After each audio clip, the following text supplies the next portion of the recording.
Welcome back. We are live at the Brazos Landing. We're all lit up now. Thank you. Thank you, Zach. We appreciate it. Great to be at the Brazos Landing. And look who's here. Amy Lawerence is back. God said, let there be light. And there was light. And look Yes. at that. It works great. Great to see you again. Yes. You were on with us 2 months ago. I keep invading your show. You're Thank not you. invading. You're welcome. You come on anytime you want to. Thank you. I appreciate But it's that. great. For those who need a refresher, Amy in broadcasting, how many years total would you say in broadcasting? Oh, gosh. Would you believe this? This is something that I try not to think about, but I'm proud of it, though. Sure. I graduated with my master's from Syracuse in 1996. Okay. So this is 30 years in broadcasting. That's I'm an terrific. old lady, You John. are not. And that great Newhouse School of Broadcasting Yes, in of course. Syracuse. Who did I talk to earlier this week? Oh, Tony Caridi, who's the voice of the West Virginia Mountaineers. I think half of the Exactly. broadcast space comes from Syracuse, one way or another. And as you know, I teach there. Yep. And so it's really neat to be able to share with them how valuable that education is. Right. Though I got to be honest, I couldn't afford it now. Oh, really? It's way out of my price range, yes. That's wow. 30 years. Well, happy 30-year Thank anniversary you. in broadcasting. ESPN radio, CBS Sports radio, Radio, a lot of that overnight. And now you're out of that schedule and you've moved to Texas. Yes. You're down around Navasota. Is that right? Yes. Right. Uh-huh. And but thanks for being here today. Have you been to Sure. the Brazos Landing before? This Here? is my first time, Okay. but I met Miss Becky Good. and I heard you raving about the food Raving. and the boss will be buying me lunch. Yes. So he says. Raving. This might be the last time. So I'm looking forward to the food. Yes, it's a great menu here and a great location right on the river. Yes. So it's pretty cool. My husband tells me that food is my love language. Oh, So- nice. Good. You've come to the right place. This is a great place. Well, fun to visit with you. And I could just throw a subject out. And I know you'd be very well versed in World Cup? any of that stuff. That was one of them. All right. Are you a soccer person? You know what? I grew up in a smaller school town in New Hampshire Yeah. where soccer was king, not football. Uh-huh. So I grew up with the game. And then when I was at my undergrad at Messiah College in Harrisburg, Pennsylvania, they've got national championship soccer teams. Wow. So I did the PA for them. Oh, nice. So I really love the game. Right. Wouldn't say I follow MLS as much, only because you only have so much time in this business to Right. follow everything. But I love U.S. soccer. I love the U.S. men's national team, the women's team as well. What was it, 8 years ago when they missed the World Cup? I couldn't watch for a year. I was bet. devastated. I was so angry. I was mad. I love what we're seeing now.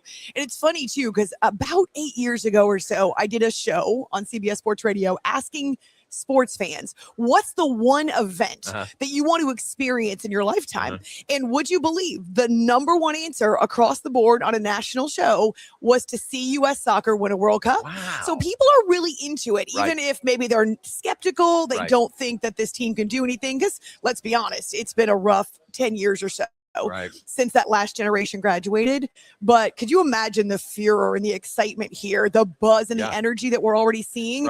And they're into the knockout stage. Yeah. Well, it's funny how U.S. folks, and I would include myself in that. I'm not a huge soccer fan, but I get into it this time of year or every 4 years, with the World Cup. Yep. I know the U.S., is playing Turkey or Turkey-O, whatever you want to call them, tomorrow, but they're off to a 2-0 start. Amazing. And it's fun. It's fun to see how people really get engaged around the World Cup. True. And even as recently as a few weeks ago, I did a show on Sirius XM just anticipating the start of the World Cup, and the number of calls and people who wrote in to debate whether or not this team could blaze a trail to the semifinals. We set semifinals as the goal because still they're an up and coming program, but the youth that they've got, and as long as Christian Pulisic is healthy, it makes a huge difference. It's incredible to see how people are so excited, and not to mention all of the people from other parts of the world that are coming to the United States and love America.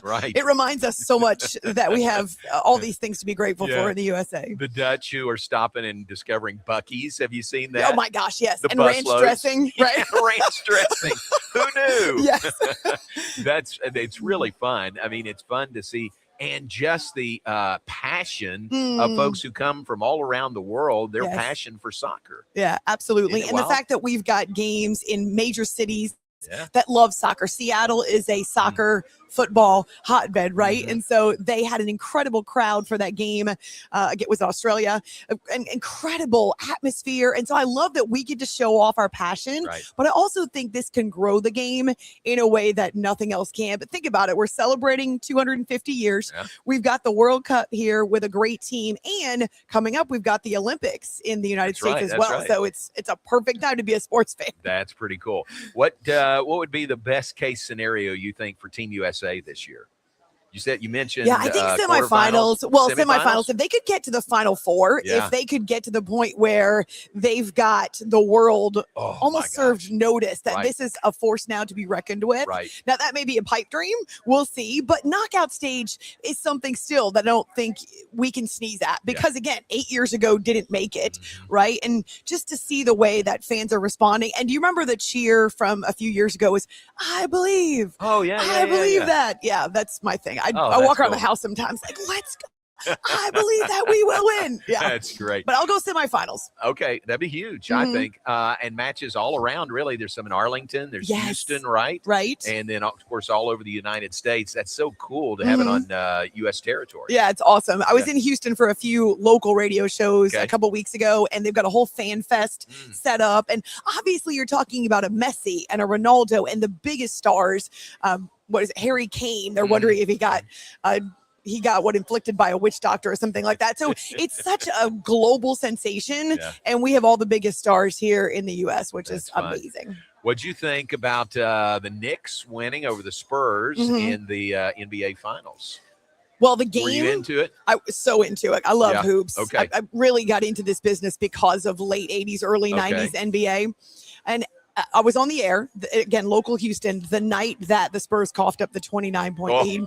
Funny, I was working with actually a guy from New York, and he was so distressed because that was game 4, and really the whole series hung in the balance, right, John? And so they go down by 29. He changes the channel and starts watching the Astros, which is not really exciting at that point anyway. And so we end up, I see it on X. It's now down to 16. I said to my partner, Patrick, we really need to go back and watch the game. They're within 16. And to see that, again, the energy, the inside Madison Square Garden, if you've ever been there, it's phenomenal. The noise in there, it's built to have perfect acoustics. And as they get closer and closer, he's getting to the point where he really can't do a show. So I'm the one who's kind of offering what's happening. Yeah, all he could do is cheer or scream and that kind of thing. But it was pretty incredible. I think that team, as much as the Spurs are so talented, a lot of people said they're a year ahead of schedule. I think that's the case. There's no shortcut to experience. You know that in sports. The Knicks had gone through so much adversity together as a team, the trial by fire, the losing to the Pacers a year ago, having to change coaches. There were so many things that bonded that team together, and the veteran core had stuck together, right? There's so much change and movement in pro sports and college sports too. It's hard sometimes to find a consistent core. They have incredible leadership. Jalen Brunson may be one of the best leaders in all of basketball, if not sports. And to see them methodically dismantle the Spurs. I think too, Victor Wembanyama still, we forget how young he is, still getting bulked up. Remember Steph Curry when he first got in the league, how skinny he was. Sorry, Steph. He was so little they could beat him up and push him around. And it was clear that Wembanyama got out of his comfort zone, started throwing elbows, pushing guys around, trying to beat them at their own game, as opposed to just doing what he does when he's fresh. Spends too much energy trying to get back at these guys. Well, the Knicks have bodies that they can throw at you for days, right? They can play ugly. You're right, like the spider to the fly. Come into my web. So that game alone, I think, was just a phenomenal example of how far the Knicks had come and how much they'd grown. But yeah, my co-host couldn't say anything. All he could do is scream. So for those people who are actually listening to the show and not watching the game, I was trying to be the voice of reason. So it's kind of funny. Yeah. That's funny. In all your time in network radio and Sirius XM, were you ever in the middle of any of that in New York? Like a celebration or the Knicks doing well or a big game at Madison Square Garden? Oh, yeah. So my very first NHL Stanley Cup final game was at Madison Square Garden. It was the Rangers and the Kings. Don't quote me on that. But I think 2014. And it was an amazing atmosphere. I mean, I was blown away by the excitement, and the buzz, the energy. And, you know, the stars all come out to be part of it. It's to be seen.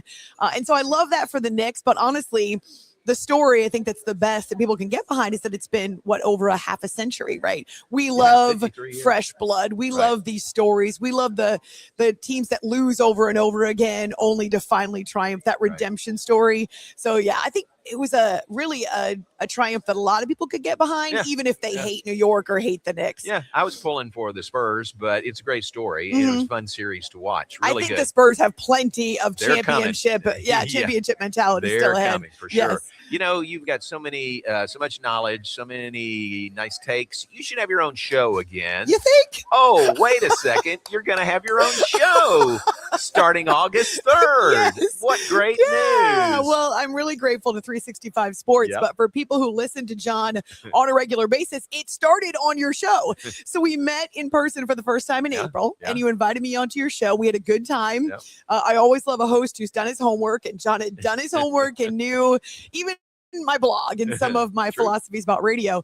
And so your producer, one of your producers at the time, Garrett, reached out to the boss and said, hey, we had a guest who I think you really should talk to. And over the course of a few conversations, we were able to talk shop, and Corey's so easy to talk to about the business. Yeah, he said multiple people had mentioned my name to him, and Garrett was the most recent. So I have you to thank, John Morris, for giving me the platform and the opportunity to get back into the daily grind. I'm glad it worked out. All in with Amy Lawerence, and you're going to debut on August 3rd. Right? So, and this is good practice for me because the camera freaks me out. I make funny faces. I talk with my hands. So how long did it take you to get used to camera? I think, I worked 15 years in local television before Baylor. So I was a little bit used to it. You'll get used to it. You're a pro. You're a natural. It'll be great. I might make funny faces. So what do you think? You're just going to touch on a little bit of everything sports wise, pop culture, what? Yeah. So for me, it changed in 2020. We talked about this when we were on your show together before. It used to be hardcore sports. And as a female, you want to display your knowledge. You want to prove yourself. I'm not in that space anymore. Thankfully, after 30 years, I'm done with approving myself. But what really keeps people coming back, and what I tell my students, is as long as you connect with people, you make them feel important. And certainly the camera helps with that. You're talking to them, not at them. You're not trying to prove to them that you know more than they do. It should be a relationship. And once you establish that connection with people, it doesn't matter what you talk about so much as it matters how you make them feel. And so in 2020, when we had no sports to talk about and I was still doing 4 hours a night from home, what I really realized is that people are people, right? And how can we relate to one another? And so, yes, it will be sports. And the cool thing about launching in August is college football and NFL. That wave just takes you. And maybe U.S. has won the World Cup. We'll see. So that wave just takes you. It carries your show and it gives you built-in topics every day. But also, I'm really excited about letting people know. It's been a year and a half since I left CBS Sports Radio. People still say to me, I miss your show, which is such an incredible compliment to me. Mostly, I'm just excited to get back and connect again with people and to just remind, again, the community that we have. We connect over sports in a way that really nothing else unifies us. We agree on nothing in this country except for the NFL and dogs and maybe U.S. soccer, right? But I mean, sports bring us together and they unify us across economic lines and geographical lines and language barriers and all those types of things. So it's really just a forum to be able to hang out with people and connect with people. And sure, we'll talk sports because that's what we enjoy, but really it's about people and connecting with people. Oh, that's going to be so good. So August 3rd, 2 hours every day, right? Yes, 2 hours. 10 a.m. back into it. Noon Central Time. We'll watch for that. We'll remind you folks about that as it gets closer to August 3rd. But great to you're the first to know, by the way. We're the first to you're the first. Break your that show news. Is the first because you deserve the credit. I deserve nothing. But glad to have you here. Thank you, John. I'm excited to do this again. Thank you very much. You need to be one of my first guests, by the way. First week. I would love to. Okay. I want you to meet Tweety Carter, who's coming up next, assistant coach for Baylor basketball. All right, and great to see you. Yes, and John, we look forward to the show debuting on August 3rd. Awesome. Thanks very much. Yes. All right, Amy Lawerence, All In with Amy Lawerence, beginning on August 3rd. Watch for it on the Rogue Media Network. Take a break. Tweety joins us when we come back. Let's see. Do we have anything basketball we can talk about? I think we do. And Tweety and I will talk about that when we come back. Stay with us. John Morris Show live from the Brazos Landing. And we'll be right back after.